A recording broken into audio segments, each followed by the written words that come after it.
आजच्या या सखोल चर्चेमध्ये सर्वांचं स्वागत आहे.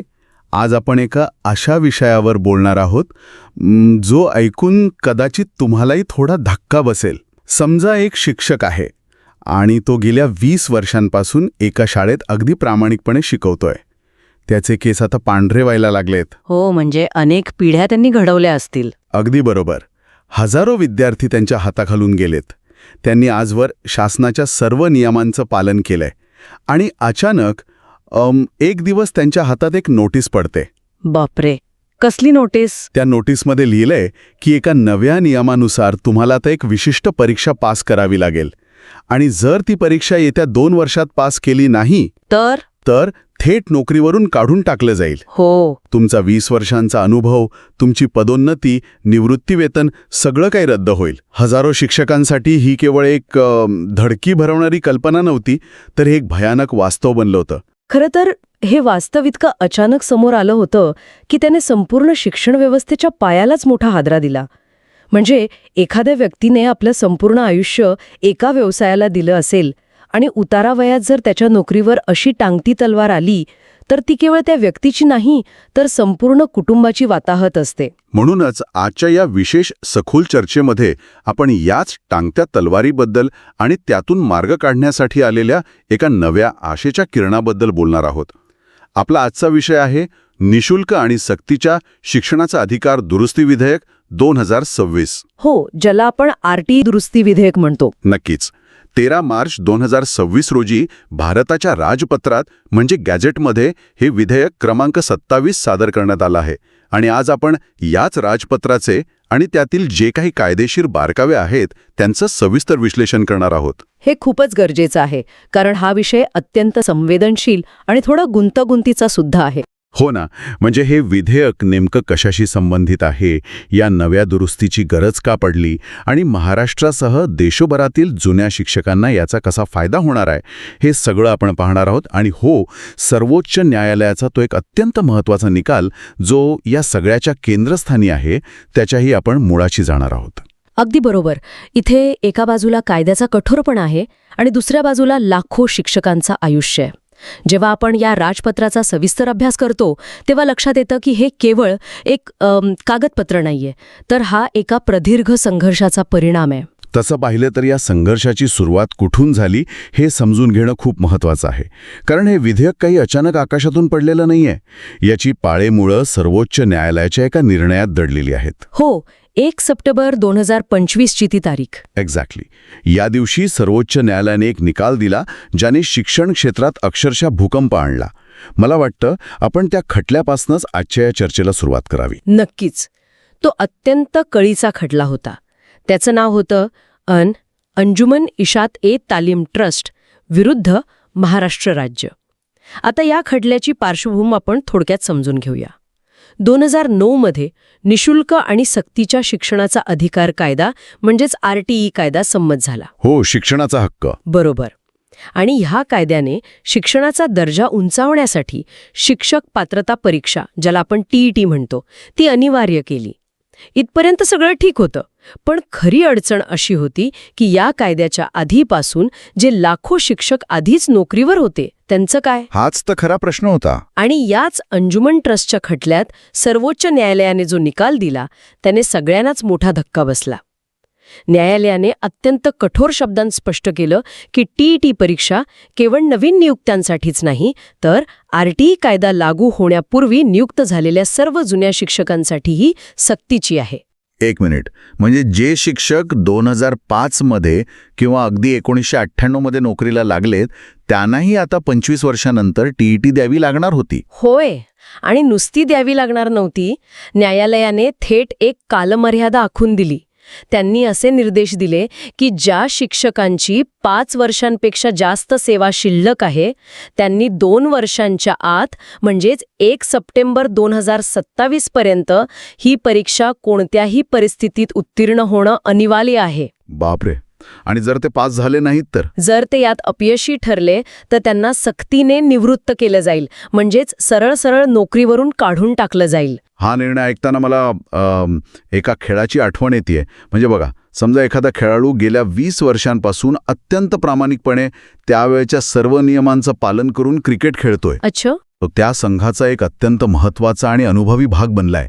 आणि अचानक सामन्याच्या 48व्या षटकात कोणीतरी मैदानात येतं, नियमावली बदलतं आणि त्या खेळाडूला सांगतं की हे बघा, आता फलंदाजीचे नियम बदलले आहेत, तुम्हाला आता नवीन नियमांनुसार पुन्हा तुमची पात्रता सिद्ध करावी लागेल आणि जर ते जमलं नाही तर तुम्हाला थेट बाद ठरवण्यात येईल आणि आजवर तुम्ही काढलेल्या सगळ्या धावा पुसून टाकल्या जातील. हे अगदी अचूक साधर्मी आहे.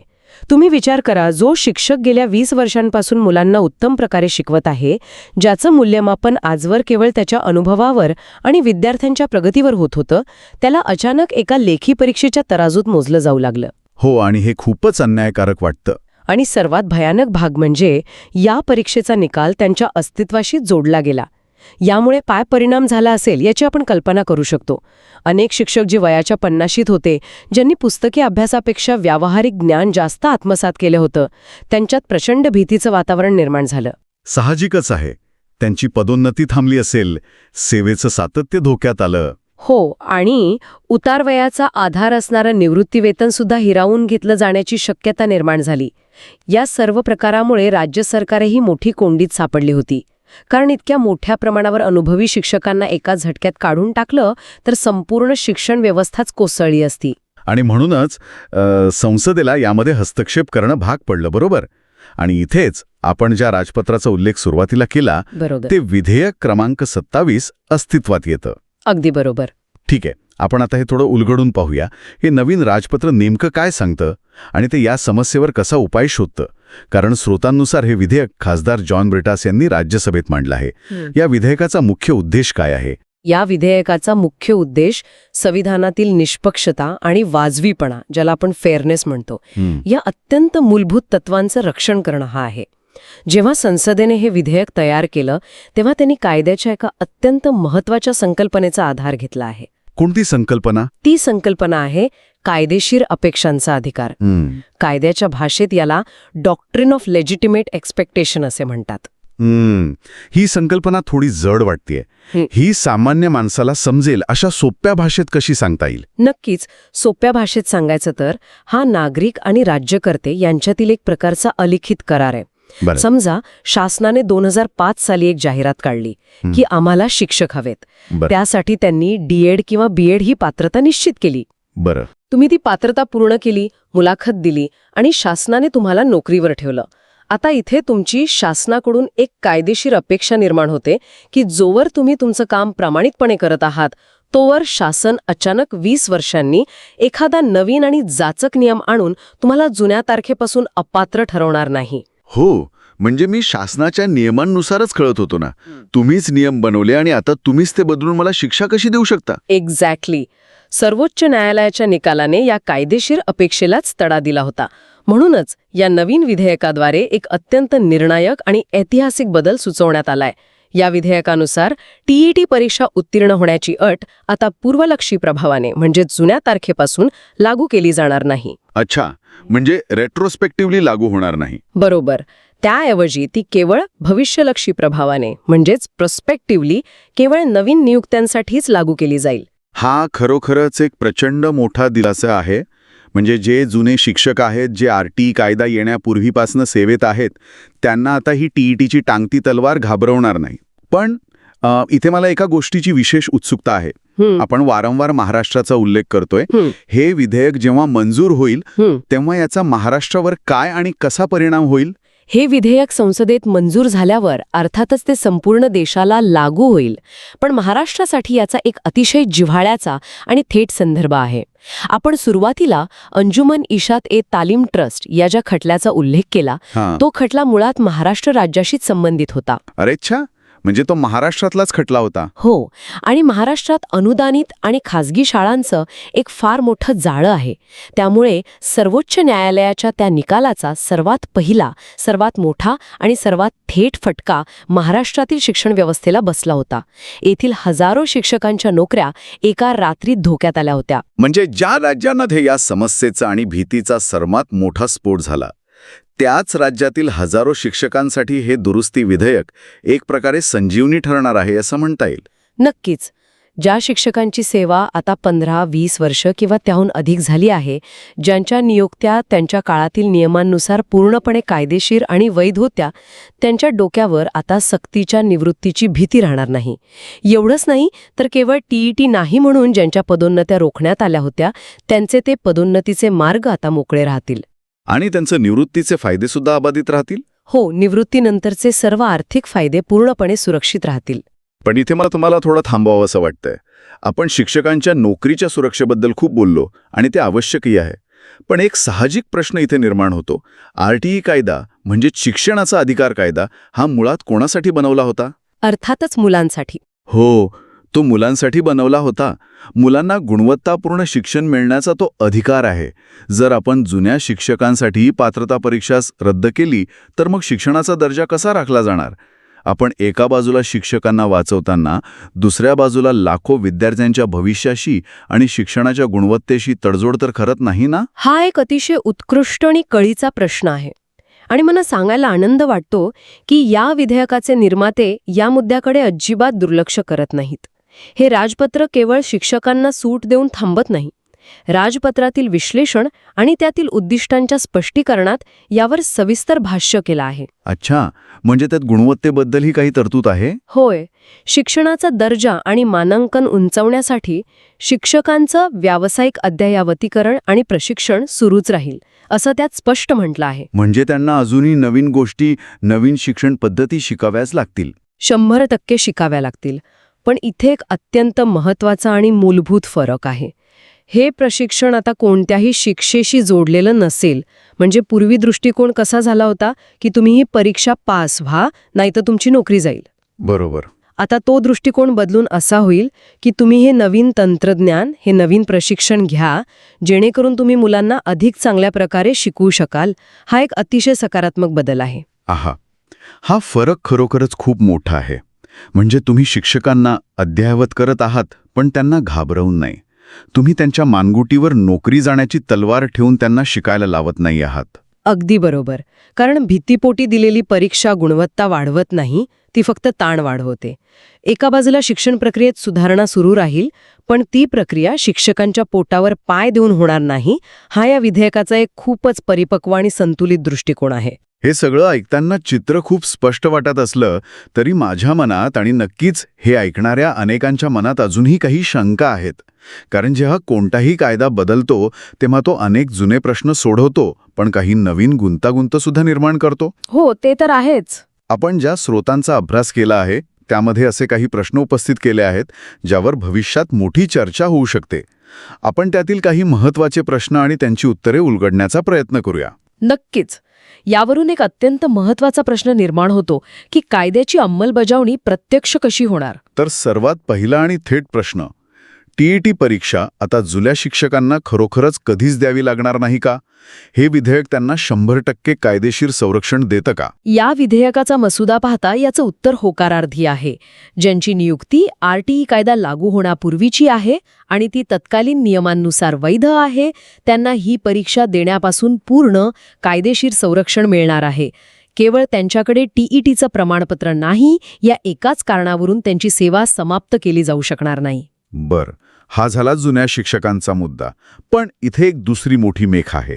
तुम्ही म्हणालात की RTE कायदा 2009ला आला, पण तो प्रत्यक्ष अंमलात यायला, राज्य सरकारांना त्याचे नियम बनवायला आणि TET परीक्षा खऱ्या अर्थाने सुरू करायला अनेक महिने आणि काही ठिकाणी वर्षे लागली. हो, बरोबर आहे. मग ज्यांची नियुक्ती 2010, 2011 किंवा 2012 मध्ये झालीये त्यांचं काय? कारण कायदा तर तेव्हा आला होता, पण परीक्षाच अस्तित्वात नव्हती किंवा सुसूत्रता नव्हती. हा तर मोठा गोंधळ आहे. हा खरोखरच एक अत्यंत गुंतागुंतीचा आणि करडा भाग आहे. हे दुरुस्ती विधेयक प्रामुख्याने जुन्या म्हणजे 2009 पूर्वीच्या शिक्षकांना डोळ्यांसमोर ठेवून बनवलं गेलंय. पण ज्या नियुक्त्या या कायद्याच्या संक्रमणाच्या काळात म्हणजे 2010च्या आसपास झाल्या आहेत, त्यांच्याबद्दल कायद्यात स्पष्ट सीमारेषा अजून आखलेली नाहीये. म्हणजे त्यांच्यासाठी अजूनही थोडी अनिश्चितता आहेच. हो, राज्य सरकारांनी स्वतःची यंत्रणा उभी करेपर्यंत ज्या नियुक्त्या केल्या त्यांना कसं मोजायचं हा वादाचा मुद्दा होऊ शकतो. जेव्हा हे विधेयक संसदेत प्रत्यक्ष चर्चेला येईल तेव्हा हाच मुद्दा सर्वात जास्त कळीचा ठरेल आणि यावर सविस्तर स्पष्टीकरणाची गरज भासेल. हो, कारण यात त्या शिक्षकांचा काहीच दोष नव्हता. त्यांनी शासनाने काढलेल्या भरती प्रक्रियेनुसारच नोकरी मिळवली होती. त्यांना त्यावेळी कोणी सांगितलंच नव्हतं की अशी कोणती परीक्षा द्यायची आहे. अगदी बरोबर. आणि म्हणूनच संसदेतील चर्चेतून या संक्रमण काळातील शिक्षकांसाठी काहीतरी सुवर्णमध्य काढावा लागेल. तुम्ही मगाशी ज्या अंजुमन ट्रस्ट खटल्याचा उल्लेख केलात त्यावरून माझ्या लक्षात आलं की तो तर एका खाजगी संस्थेचा खटला होता. म्हणजे या नव्या दुरुस्तीचा फायदा केवळ जिल्हा परिषदेच्या किंवा सरकारी शाळांपुरता मर्यादित नाहीये, तर अनुदानित आणि खाजगी शाळांमधले शिक्षकही या कक्षेत येतात, बरोबर ना? होय, हे अत्यंत महत्त्वाचं निरीक्षण आहे. आरटीई कायद्याची व्याप्ती खूप मोठी आहे. ज्या ज्या शाळा या कायद्याच्या कक्षेत येतात, मग त्या सरकारी असोत, स्थानिक स्वराज्य संस्थांच्या असोत किंवा खाजगी अनुदानित असोत, त्या सर्व शाळांमधील शिक्षकांसाठी हे संरक्षण लागू होईल. अच्छा, म्हणजे भेदभाव नाहीये यात? अजिबात नाही. कारण अंजुमन इशाते तालीम ट्रस्ट हा मुळात एका अल्पसंख्यक आणि खाजगी स्वरूपाच्या संस्थेचाच खटला होता. त्यामुळे हा दिलासा केवळ एका विशिष्ट वर्गाला नसून संपूर्ण शिक्षण क्षेत्राला आहे. हे खूपच व्यापक आहे. आता एक अत्यंत व्यावहारिक प्रश्न विचारतो. नोकरी तर वाचली, पण पदोन्नतीचं काय? अनेक शिक्षकांच्या पदोन्नत्या या टीईटी नसल्यामुळे गेल्या काही वर्षांपासून रखडल्या होत्या. या विधेयकामुळे त्या पदोन्नतीसाठी लागणाऱ्या अटींमध्ये काही बदल होईल का? विधेयकाचा जो मसुदा आहे त्यात स्पष्टपणे सेवेतील सातत्य आणि पदोन्नतीचे मार्ग अबाधित ठेवण्यावर भर दिला आहे. जेव्हा टीईटीची सक्तीच पूर्वलक्षी प्रभावाने रद्द होते तेव्हा ती अट पदोन्नतीसाठीही अडथळा ठरू शकत नाही. म्हणजे त्यांचा रस्ता मोकळा झाला. हो, ज्या शिक्षकांच्या कारकिर्दीची वाढ केवळ या एका प्रमाणपत्राभावी थांबली होती ती आता पुन्हा मार्गी लागण्याची दाट शक्यता आहे. हा त्यांच्यासाठी केवळ आर्थिक नव्हे तर मानसिक आणि भावनिक दिलासा देखील आहे. नक्कीच. आणि हा दिलासा प्रत्यक्ष कागदावर कधी उतरेल? म्हणजे हे विधेयक संसदेत कधी मंजूर होईल आणि याचं कायद्यात कधी रूपांतर होईल? हे विधेयक 13 मार्च 2026 रोजी राज्यसभेत सादर करण्यात आलं आहे. संसदेच्या प्रक्रियेनुसार यावर आधी एका सभागृहात सविस्तर चर्चा होईल, मग ते दुसऱ्या सभागृहात जाईल. तिथे काही सुधारणा सुचवल्या जाऊ शकतात. बरोबर. हा विषय कोणत्याही एका राजकीय पक्षाचा नाही, तर देशभरातील लाखो शिक्षकांच्या रोजगाराशी संबंधित आहे. त्यामुळे यावर फारसे मतभेद होण्याची शक्यता कमी आहे. आगामी पावसाळी किंवा हिवाळी अधिवेशनात यावर सकारात्मक निर्णय होऊन हे कायद्यात रूपांतरित होण्याची दाट शक्यता आहे. परंतु संसदीय प्रक्रियेला वेळ लागतो, त्यामुळे निश्चित तारीख सांगणं कठीण असतं. आजच्या या सखोल चर्चेतून आपण या संपूर्ण प्रकरणाच्या अनेक बाजू उलगडून पाहिल्या. जर आपण या संपूर्ण चित्राचा गोषवारा मांडायचा ठरवला तर आपल्याला दोन अत्यंत महत्त्वाच्या पण परस्पर विरोधी वाटणाऱ्या गोष्टींचा समतोल साधावा लागतो. एका बाजूला भारत हा जागतिक महासत्ता बनण्याचं स्वप्न पाहत आहे. त्यासाठी आपल्या बालकांना मिळणाऱ्या शिक्षणाचा दर्जा हा आंतरराष्ट्रीय पातळीचा असायलाच हवा. नक्कीच, त्यात कोणतीही तडजोड चालणार नाही. पण दुसऱ्या बाजूला ज्यांनी आपलं संपूर्ण आयुष्य, आपली उमेदीची 20-25 वर्ष या शिक्षण व्यवस्थेला दिली, जेव्हा तंत्रज्ञान एवढं प्रगत नव्हतं, तेव्हा ज्यांनी खडू आणि फळ्याच्या सहाय्याने पिढ्या घडवल्या, त्या शिक्षकांचा सन्मान आणि त्यांच्या नोकरीची सुरक्षा ही तितकीच महत्त्वाची आहे. हे निःशुल्क आणि सक्तीच्या शिक्षणाचा अधिकार दुरुस्ती विधेयक 2026 या दोन गोष्टींमध्ये एक अत्यंत आवश्यक आणि मानवी दृष्टिकोनातून योग्य असा सुवर्णमध्य साधण्याचा प्रयत्न करत आहे. जेव्हा शिक्षकांच्या नोकरीवरची टांगती तलवार पूर्णपणे दूर केली जाते, जेव्हा त्यांच्या अद्ययावतीकरणाला आणि प्रशिक्षणाला कोणत्याही शिक्षेशी किंवा नोकरी जाण्याच्या भीतीशी जोडलं जात नाही, तेव्हा आपली ही विशाल शिक्षण व्यवस्था या जुन्या आणि अनुभवी शिक्षकांना खऱ्या अर्थाने कसं प्रवृत्त करेल? अच्छा, म्हणजे भीती नसताना त्यांना नवीन गोष्टी शिकण्याची प्रेरणा कशी मिळेल, हा तुमचा प्रश्न आहे. अगदी बरोबर. कारण नव्या काळातील तंत्रज्ञान, कृत्रिम बुद्धिमत्ता, आधुनिक शिक्षण पद्धती या अत्यंत वेगाने बदलत आहेत. भीतीशिवाय गुणवत्ता कशी टिकवली जाईल? केवळ चांगलं काम करा या आवाहनावर आपली व्यवस्था विसंबून राहू शकते का? नोकरी जाण्याची भीती नसतानाही स्वतःहून आत्मप्रेरणेने नवीन गोष्टी शिकण्याची ओढ या व्यवस्थेत कशी निर्माण केली जाईल, हा यापुढचा खरा आणि कदाचित सर्वात कठीण प्रवास असेल. हा खरंच विचार करायला लावणारा मुद्दा आहे. आपण जुन्या शिक्षकांना अभय तर दिलं, पण त्यांना भविष्यासाठी सज्ज कसं करायचं हे आव्हान अजूनही कायम आहे. सुरुवातीला आपण जो खेळाच्या नियमांचा दाखला दिला होता, आज आपण पाहतोय की खेळ सुरू असताना नियम बदलणं अन्यायकारक आहे, पण काळानुसार खेळात आणि खेळाडूंमध्ये सुधारणा होणंही तितकंच गरजेचं आहे. होय, अगदी खरंय. सर्वोच्च न्यायालयाच्या निकालाने एका झटक्यात व्यवस्था दुरुस्त करण्याचा जो अत्यंत कठोर प्रयत्न केला, त्यामुळे वेदना जास्त निर्माण झाल्या. आता हे दुरुस्ती विधेयक एक प्रकारचं मलमपट्टी करण्याचा आणि दिलासा देण्याचा प्रयत्न करत आहे. पण खरी परीक्षा ही आहे की भीतीची टांगती तलवार काढल्यानंतर आपली शिक्षण व्यवस्था आपल्या पायांवर किती भक्कमपणे उभी राहते आणि काळाच्या वेगाशी कशी जुळवून घेते. नक्कीच हे पाहणं महत्वाचं ठरेल. या अत्यंत महत्त्वाच्या विचारमंथनासोबतच आपण आजची ही सखोल चर्चा इथेच थांबवूया. तुम्ही वेळ दिलात आणि इतक्या गुंतागुंतीच्या विषयावर प्रकाश टाकलात त्याबद्दल खूप खूप धन्यवाद. आणि अशाच अभ्यासपूर्ण विषयांसाठी आपण पुन्हा भेटूया.